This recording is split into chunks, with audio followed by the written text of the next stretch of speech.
Ligne droite. Très haut, il y a une place pour nos idées. Vue de haut. Bonjour Philippe Murer. Bonjour Clémence. Alors je rappelle, vous êtes économiste, auteur avec Jacques Sapir de la fondation Res Publica sur les scénarios de sortie de l'euro en 2013 et dernièrement d'un autre ouvrage pour lequel on vous avait déjà reçu, Comment réaliser la transition écologique, un défi passionnant chez Jean-Cyril Godefroy. Mais aujourd'hui, vous venez pour ce livre Sortir du capitalisme du désastre et c'est aussi chez Jean-Cyril Godefroy. Vous nous présentez un livre sur l'ultralibéralisme, un livre qui n'est pas, je le tiens bien à le préciser, qui n'est pas uniquement économique, contrairement à ce qu'on pourrait croire. C'est même un livre qui est, d'après moi, fondamentalement politique, parce que même si vous prenez le temps nécessaire de décrire l'état désastreux économique et de l'économie française, cette hécatombe n'est que la conséquence d'une théorie économique qui se révèle être un dogme idéologique, c'est ce que vous expliquez dans votre livre. Et moi, je propose qu'on commence par la fin de votre livre, finalement, ce que nous a révélé la crise de la Covid. Avec plaisir.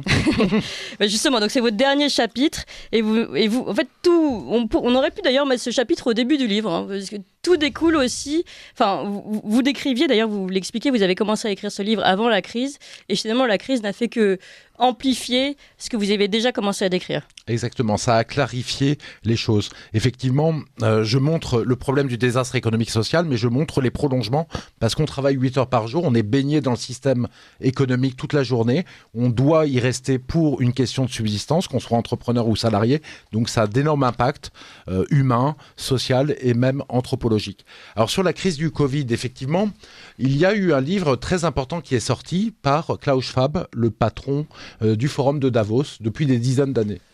Monsieur Schwab, en fait, le forum de Davos, c'est un forum où toutes les grandes multinationales viennent chaque année. Avant, c'était à Davos, maintenant, c'est partout dans le monde et ça s'appelle Forum économique mondial d'un nom pompeux. Et il y a aussi des grands présidents qui viennent des États-Unis, de France, de Chine, le Premier ministre chinois, etc. Ce que nous dit M. Schwab dans ce bouquin, en fait, dans ce livre, La Grande Réinitialisation, il nous dit « La mondialisation économique est une catastrophe ». Ce qui est quand même étonnant de la part d'un des grands turérifères. Des grands acteurs de la mondialisation. Voilà, et qui a propagé la mondialisation économique. C'est une catastrophe et les peuples sont très en colère. Ça, il le dit noir sur blanc dans son livre. Il le dit noir sur blanc. Et les peuples sont en colère. Les peuples sont en colère et il dit aussi noir sur blanc que ça a créé les gilets jaunes en France, cette colère. Ouais. Qu'au Royaume-Uni, ça a créé le Brexit qui a été réalisé et donc un retour du patriotisme anglais. Ça a créé aussi l'élection de Trump, ça a engendré l'élection de Trump et le retour du patriotisme américain. Et pour lui, les nations, c'est le mal. Parce qu'il y a des limites, et donc les limites empêchent le flux. Empêche le flux, empêche la mondialisation économique dont lui et ses amis des multinationales profitent et ses amis mondialistes profitent. Et donc à partir de ce moment-là, il dit pas qu'il faut changer quoi que ce soit. Il dit attention, cette mondialisation est une cata et le peuple est en colère. Et derrière, il nous prédit un futur automatisé, robotisé. Pour lui, il n'y a pas de problème, des bars où les serveurs sont des robots et non plus des humains. Et numérisés. Ça donne envie, oui. Ça donne tout à fait envie, exactement. Numérisé. D'ailleurs, dans une émission de la RTS, il expliquait que l'homme, bientôt, aurait une puce dans le cerveau. Interviewé par Darius Rochebin. Une puce dans le cerveau, et ça lui permettrait d'écouter de la musique en direct et de faire tout un tas de choses, et aussi d'être tracé, surveillé. Mais ce monsieur nous parle surtout, en fait, d'une surveillance numérique totale des humains. En fait, et cette surveillance irait tellement loin que c'est cocasse. En fait, même vos toilettes seraient connectées et analyseraient automatiquement vos urines, vos selles, etc., qui seraient disponibles derrière, envoyés ailleurs sur Internet pour analyse. Donc, on voit que cette surveillance numérique, en fait, que Monsieur Schwab veut, est pour contrer cette colère, pour tenir en laisse le peuple, pour avoir des outils de surveillance et de contrôle du peuple qui lui permet d'éviter que cette colère dont il parle et qui lui fait peur se révèle et renverse le système de la mondialisation économique, de l'ultralibéralisme que lui veut absolument continuer à propager. C'est une vision un peu chinoise. Oui, c'est une vision un peu chinoise, mais la Chine a de plus en plus d'influence en fait sur les élites occidentales. On a entendu le président canadien, M. Trudeau, dire qu'il trouvait que le système chinois produisait des résultats très intéressants. Le système de crédit social. Celui où on donne des points quand on traverse, quand on traverse bien la route et celui où on en perd quand on traverse pas bien. Exactement. Mais ce qui est résultat intéressant en termes politiques, c'est ce qui est en termes d'art, c'est j'aime beaucoup ce que vous faites. C'est-à-dire une formule polie mais pas très engageante. Oui. Et en fait, ce crédit social chinois, j'ai découvert cela d'ailleurs en discutant dans une manifestation anti-pass sanitaire avec un manifestant. Il m'a dit allez voir ce rapport du Sénat qui est très étonnant. Il y a un rapport du Sénat où en fait les sénateurs se réunissent pour parler en commission pour parler du crédit social chinois. Il y a une jeune femme étudiante en Chine qui leur présente le rapport. Le crédit social chinois, c'est quoi? C'est le fait d'être surveillé partout dans la rue par des caméras de surveillance et qui vous identifient avec l'intelligence artificielle. C'est le fait d'être surveillé sur Internet aussi dès que vous vous connectez. Et c'est le fait ensuite de recevoir des notes bonnes ou mauvaises selon que vous êtes gentil avec la dictature chinoise ou non, selon que vous êtes civique ou non. Et ces notes vont vous permettre de pouvoir voyager, de pouvoir prendre le train ou non, de pouvoir avoir tel travail ou non, de pouvoir... voilà, tout, donc ça a un impact très fort dans votre vie. Et ce qui est étonnant, c'est que le Sénat, on aurait pu s'imaginer que ces sénateurs disent mais c'est horrible, dans un pays dont le titre est liberté, égalité, fraternité, la devise, c'est horrible ce système, ça ressemble au monde d'Orwell de 1984. Eh bien non, ils disent on trouve ça tout à fait intéressant votre étude, il faut y réfléchir. Et il y a même un sénateur, les Républicains, monsieur Hugonet, qui dit il faut pas se leurrer. Le crédit social chinois arrivera en France. Et il explique cela par le fait de l'anomie du peuple français. Donc en gros, ils expliquent qu'ils n'arrivent plus à bien diriger le peuple français, que le peuple français est en colère et qu'il faudra le crédit social chinois, des instruments de surveillance et de contrôle pour le tenir. Je vais citer ce rapport de sénateur que vous mettez dans votre livre, page 207. Si une dictature sauve des vies pendant qu'une démocratie pleure ses morts, la bonne attitude n'est pas de se réfugier dans des positions de principe, mais de s'interroger sur les moyens concrets, à la fois techniques et juridiques, de concilier efficacité et respect de nos valeurs. Voilà, je pense que tout est dit là, et c'est vrai que c'est franchement inquiétant que nos sénateurs, qui est quand même la dernière chambre du Parlement et du débat, de la démocratie, qui est censée vraiment être la sauvegarde de nos libertés fondamentales, en soit réduite à un tel discours. Alors, donc on a bien compris quand même, moi je trouve que c'était bien de commencer par ça, parce qu'on comprend tout de suite le levier, le fonctionnement en fait de cet ultralibéralisme. Pour plus de flux, il faut qu'on accompagne cela par une espèce de société de surveillance, de traçage, c'est ce que vous expliquez dans votre livre. On peut peut-être revenir sur les premiers mots de Klaus Schwab, c'est-à-dire la mondialisation en gros est ratée. Et pourquoi le dit-il? Vous donnez vous-même tous ces tableaux, tous ces chiffres qui montrent que finalement, en effet, l'économie française, par exemple, est au plus mal aujourd'hui. Oui, tout à fait. On est en pleine déroute. Alors, si je peux définir le train peut-être d'ultralibéralisme que ça représente, avant de lancer sur l'économie française. En fait, le libéralisme économique, c'est une théorie économique et un modèle économique qui pense que privilégier l'intérêt individuel permet d'assurer l'intérêt général. Mais il comprend des exceptions. La santé, l'éducation, la protection des salariés, tout un tas d'exceptions. L'ultralibéralisme, c'est un libéralisme économique radicalisé, chimiquement pur, qui dit que la liberté économique, c'est le primat absolu, sans articulation avec toutes les autres finalités et principes humains. Elle doit toujours triompher, la liberté économique, contre le besoin d'un minimum d'égalité, d'un minimum de vie décente, d'un besoin de collectif et de nation. Donc voilà, l'ultralibéralisme, finalement, il dérégule la finance, il veut la liberté totale, donc le libre-échange. Donc l'ultralibéralisme, en fait, conduit naturellement au capitalisme financiarisé et mondialisé, qui est la source de beaucoup de nos problèmes. Dans quel pays ça existe? Dans quel pays ça existe? En fait, partout, dans les pays occidentaux. Mais pur? Est-ce qu'en France... on y arrive. Ça n'est jamais absolument pur. On progresse sur ce chemin. En France, on démantèle les services publics, par exemple. La poste, les télécoms... Même les systèmes de santé publique, le système de retraite est repoussé. L'instruction d'une autre manière. Le libre-échange est mis en place sans arrêt. On démantèle les protections du travail. Mais M. Miller a raison, ce n'est jamais pur, un système complètement. On progresse sur cette route. Pourquoi? Parce qu'il y a une concession de l'ultralibéralisme, en fait, à la France, qui est un pays où il y a liberté, mais il y a aussi égalité et fraternité. Cette concession, c'est de dire... il y a un filet de protection sociale minimum qui permet d'éviter la misère et la révolte. Et d'ailleurs, les penseurs de l'ultralibéralisme, comme Friedrich Hayek, disaient il est très important de donner, et pourtant il était très dur avec les pauvres, mais il disait il est très important qu'il y ait au moins un filet de protection sociale, un filet social minimum, sinon les miséreux vont se révolter contre le système et faire tomber l'ultralibéralisme qui est extrêmement injuste socialement. On en revient toujours là, en fait. Comment arriver au pire des systèmes pour que les plus grands puissent s'enrichir et comment éviter que les autres se révoltent. Et donc soit avec un minima social, puisse tenir le maximum, soit avec un minima social, soit avec un système de surveillance et de contrainte. En fait. C'est clair. Mais ce système disait qu'il est injuste socialement, tout le monde le savait, mais il disait on est efficace économiquement. Or, j'ai fait une analyse effectivement de l'économie de tous les grands pays occidentaux, riche, avec des tableaux dont et la chiffres, France, et on voit qu'en fait, on a une baisse de la croissance partout, mais dans tous les pays du monde depuis les années 60-70.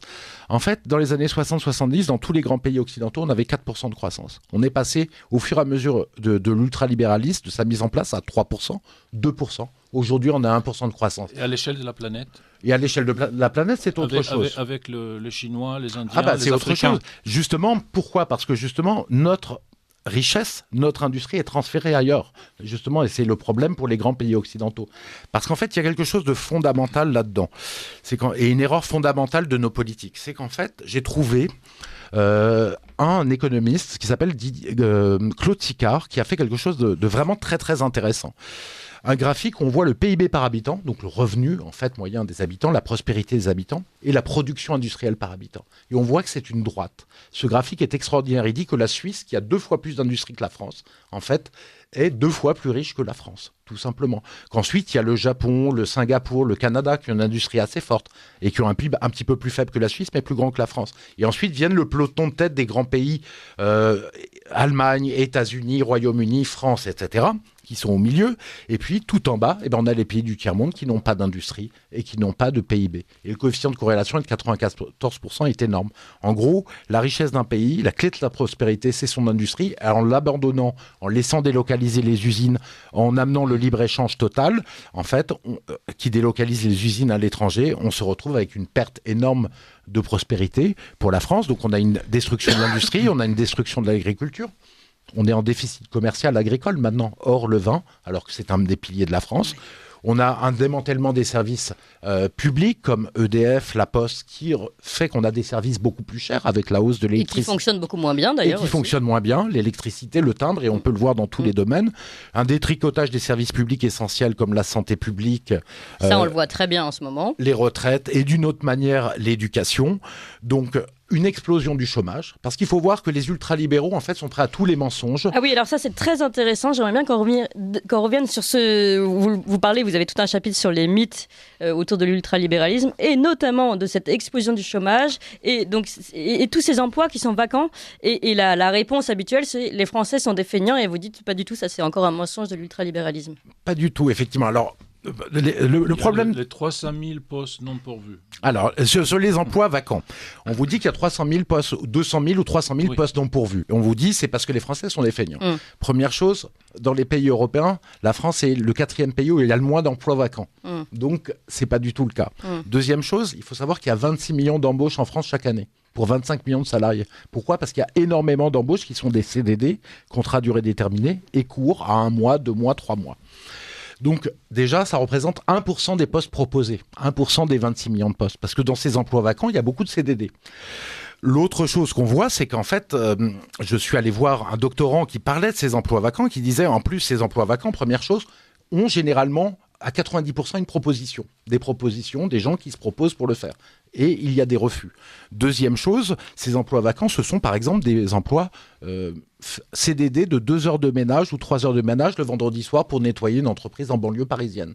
Sauf que le problème, c'est qu'il faut que la personne cherche un emploi à plein temps, première chose, et pour aller se déplacer pour 3 heures loin de son domicile, peut-être faire garder ses enfants si c'est une femme, ce qui va lui coûter, plus le coût de déplacement, l'intérêt est très mineur. Plus le coût de stationnement qui n'est pas gratuit dans certaines villes. En plus, donc l'intérêt devient tout à fait mineur, et il n'est pas sûr qu'elle le voit parce qu'elle cherche des postes à plein temps et pas un CDD de 3 heures. Donc on voit qu'on a un immense mensonge sur ces emplois vacants. Il y a très très peu d'emplois vacants, c'est résiduel. Et la France est un des pays d'Europe où il y a le moins d'emplois vacants. Mais sur le taux de chômage, ça c'est fondamental. Parce que Macron, dans son débat du 2e tour de la présidentielle, avait dit « Le taux de chômage n'augmente pas en France », en prenant les chiffres de l'INSEE. Mais M. Macron ment, et hontément, parce que les chiffres de l'INSEE ne sont pas des statistiques, c'est un sondage sur le chômage. En fait, ils font un sondage qui est facilement manipulable selon les questions qu'on pose. Et en fait, ils disent qu'il y a 8% de chômeurs. 25 millions de salariés, 8% de chômeurs, ça veut dire qu'il y a 2 millions de chômeurs en France. Or, qu'est-ce qu'on sait ? On sait qu'il y a 3,5 millions à 4 millions de chômeurs juste en catégorie A dans les statistiques des gens qui sont inscrits à Pôle emploi qui ont été vérifiés. Donc il y a déjà le double de chômage de ce qui est dit par l'INSEE. Il y a un bug. Et quand vous prenez toutes les catégories de l'INSEE, de Pôle emploi, en dur, vous avez 6,5 millions de chômeurs, plus 2 millions de personnes au RSA, vous avez 8,5 millions de personnes qui pourraient travailler et qui ne travaillent pas. 30% de la population. Et là, ça change tout. C'est pour ça que la protection sociale coûte plus cher. Elle serait 30% moins chère si ces gens travaillaient. Donc on a une catastrophe au niveau de l'emploi en France, et c'est ça qui explique beaucoup de problèmes économiques qu'on a aujourd'hui. Alors, je voudrais... Aux États-Unis, par exemple. Aux États-Unis, on a Ils sont plus proches de nous, de l'État pur, n'est-ce pas ? Oui, alors ils sont plus en fait, ils ont un taux de chômage. Dans les pays anglo-saxons, il y a beaucoup plus de précarité et un peu moins de chômage, mais aux États-Unis, en fait, il y a beaucoup de gens qui sont en âge de travailler, mais qui sont ni en emploi ni au chômage. Et en fait, il y a plus de 100 millions de personnes en fait, qui sont entre les deux. Pas détectées par les radars sociaux. Voilà, parce que le taux de chômage est dit. Voilà. Et juste sur le. Si on change un peu de focus et d'échelle, donc il y a un appauvrissement, c'est indiscutable, depuis les années 80, des classes moyennes et des classes populaires en Occident. Oui. En même temps, en Afrique, en Inde et en Chine, des miséreux sont arrivés à la classe moyenne. Si on fait les bilans à ces niveaux-là, est-ce que le bilan de cette mondialisation est toujours aussi mauvais ? Alors déjà, il n'y a pas besoin de mondialisation économique pour faire démarrer les économies asiatiques. Les économies asiatiques, elles se développent sur un modèle d'ailleurs protectionnisme. Ça les a aidées, la mondialisation économique, mais elles se seraient développées malgré tout.